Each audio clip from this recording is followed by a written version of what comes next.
we Lominsons are sworn to strive, till sea swallows all. And swallow all it would have had Leviathan prevailed. That we still strive now, we owe in no small part to you. Not for the first time, you have delivered Limsa Lominsa from the wrath of a primal. Never has our nation known a stouter ally. On behalf of my people, I give you my humblest thanks.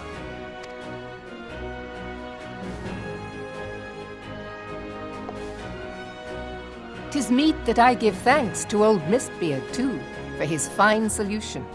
Whatever else he may have been, 'tis clear he was a resourceful soul. Would that I had a man like him in my service.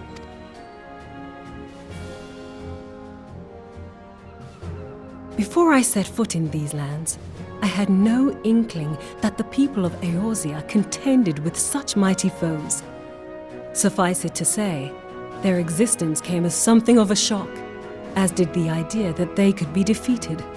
This experience has served to remind me of the vastness of the world, and the boundless potential of man.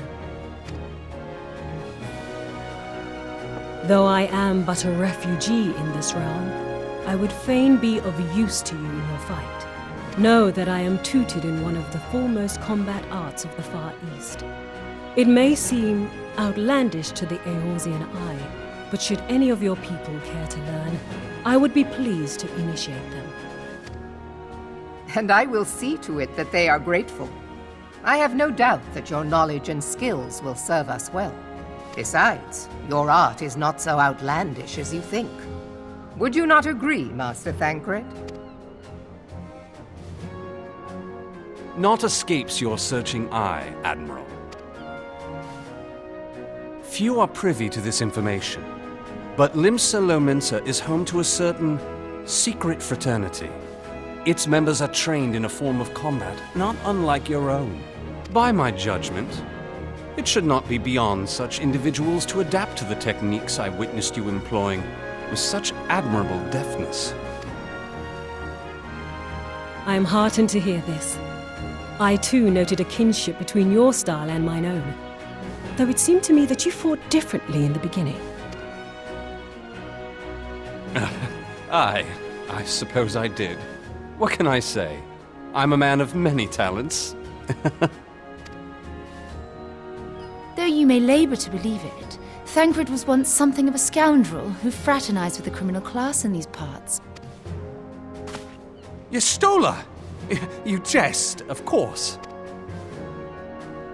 But for a chance encounter with Alphino's grandsire, he might never have left Limsa Lominsa, or received an education in Sharlayan, or taken up his post in Uldar, which is where he trained in the blade, lest you wonder. Minfilia, please! It would seem there is more to you than meets the eye, Master Thancred. Lady Yugiri, I am told that you and yours came to Eorzea seeking permanent resettlement, and that many domins have since been engaged as frontier hands at Revenant's Toll. Moderna is many things, but a place of refuge it is not. Know that I would like nothing better than to furnish your people with a new home here on Lominsan soil. Alas, racked by instability as we are, our nation is in no fit state to take you in. Yet I'll not have it said that we turned a blind eye to your suffering. Until such time as we can do more, I pledge to send provisions. We are in your debt, Admiral. I realize that it scarce qualifies as repayment, but if it please you, I shall set about sharing my martial knowledge with your people at once.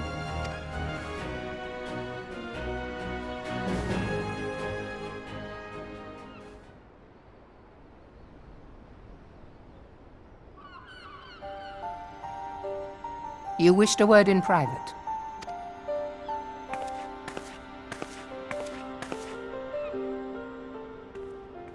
The better not to spoil the festive mood.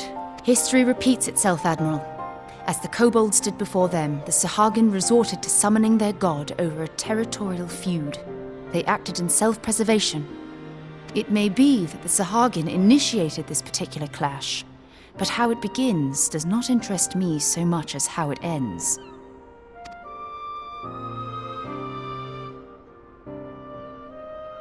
I have not forgotten our conversation, Y'ashtola. I am aware that man bears part of the blame for the Primal's existence. Nor am I ignorant of the Sahagin's reason for acting. They sought to secure a place to breed and multiply that their kind might survive. Self-preservation, as you say. But we have as much right to live and thrive as they. If our own survival is threatened, are we to lay down our arms and welcome oblivion? Nay. And so you kill, that you might live. Yet if living is a right, then that right belongs to all peoples, be they men or beastmen. I'll not deny your reasoning. But when a storm gathers, it falls to me to see my people safely through it. That is my duty, and I shall do it.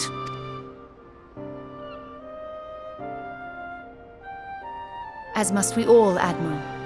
Stay the course, then. But know that it will lead to no good end.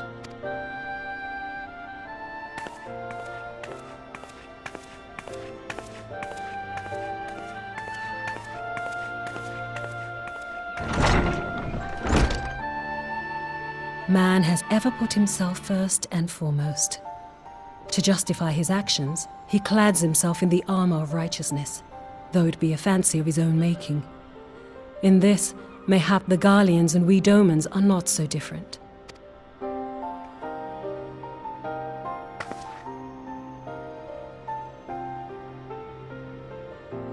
Eorzea has become as a raging sea. If we are to keep our heads above the waves, we cannot scruple to drown the man next to us. When hopes of coexistence founder, strength must determine who has the greater right to live.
I have been reflecting upon the events which took place during our visit to Vilbrand. If you have a moment, I would share my conclusions with you. Please, bear with me. When the Sahagin Elder summoned Leviathan, he employed the power we have come to know as the Echo. Though I cannot well explain the how of it, it would seem he became immortal in so doing.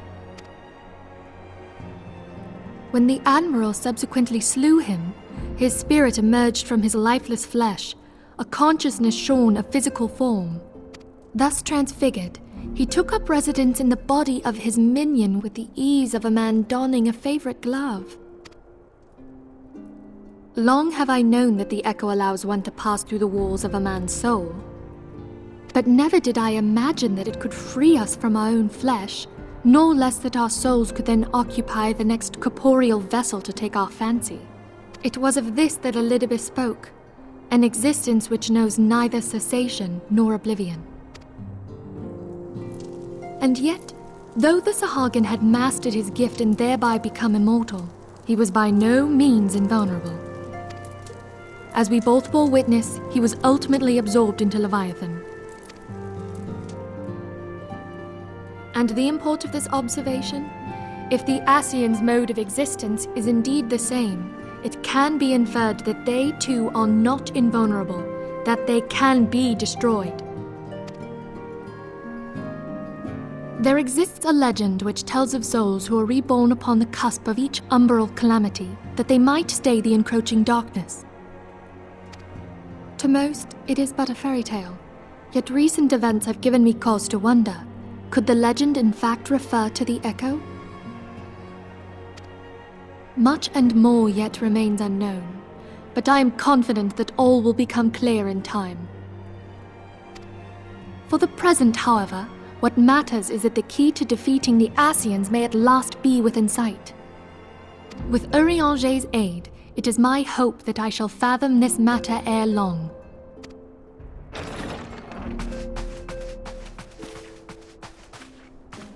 Oh, I was just about to send for you, my friend. Grave tidings from the Sharlayan motherland, my lady. It doth concern our distant allies, the students of Baldessian. What of them? My lady, the Isle of Val, which for many years hath been the Order's home, is no more. No more? Whatever do you mean? I relate only that which hath been conveyed unto me by our agents. An etheric wave of the highest magnitude was recorded in the region. Soon thereafter, 'twas observed that the isle had ceased to be. 'Tis postulated that a magic was evoked, like in power to Ultima. 12 preserve.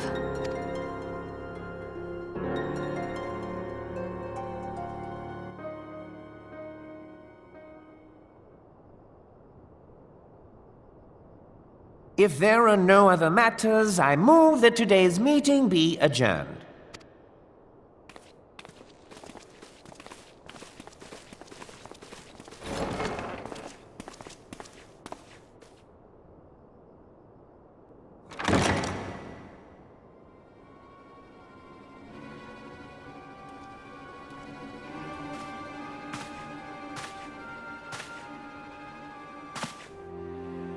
It is done, my lord. Forgive my impertinence, my lord, but these orders, I am uncertain as to what end they serve.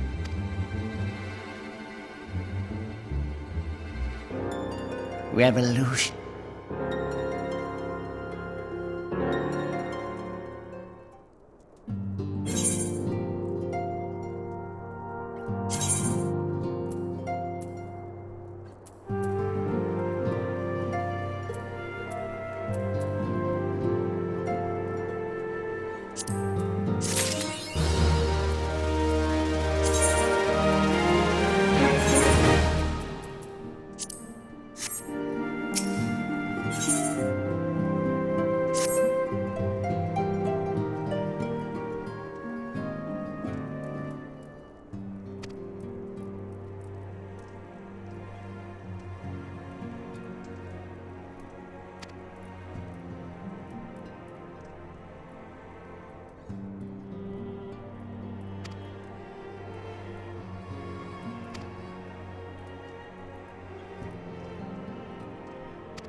Come, you must have gathered by now that Tataru is given to exaggeration.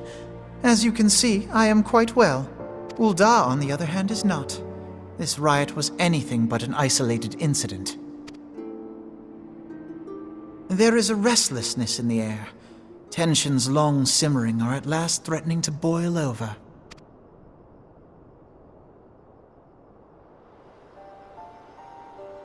Ul'dah is a nation infamous for the great disparity between the wealthy and the poor. The majority of the populace accepts this state of affairs because they believe that every man bears responsibility for his own lot in life. To an Ul'dan, money is the foremost, and some would say the only measure of a man's worth. Small wonder that the wealthiest wield the greatest influence. So where do the refugees fit into this social hierarchy? What place is there for those who fled Alamigo and the destruction of the Calamity? Plainly, there is none. They have no wealth, no power, and no worth. To the Ul'dan way of thinking, they may as well not exist. Choosing to ignore their existence, however, is patently not an option. General Rauban and the Sultana understand this, which is why they ordered the Immortal Flames to provide the refugees aid and succor. Yet none would dispute that the expenses incurred by this policy grow by the day, with no end in sight. This has prompted more and more Uldans to question their obligation to aid these worthless wanderers,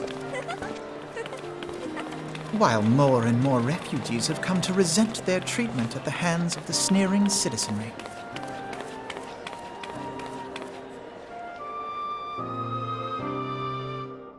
The manner of Lord Lolorito's refusal to grant the Dolmens asylum bespoke a disdain for all refugees, an attitude shared by the rest of the monetarists. And you may be sure they make no effort to conceal their opinions. It was only a matter of time before the refugees united in protest, nor is it any surprise that some among them would ultimately resort to violence.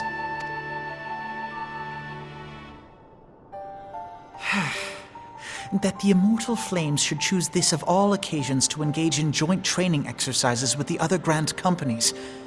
By the time they return, the situation may well have deteriorated beyond mending.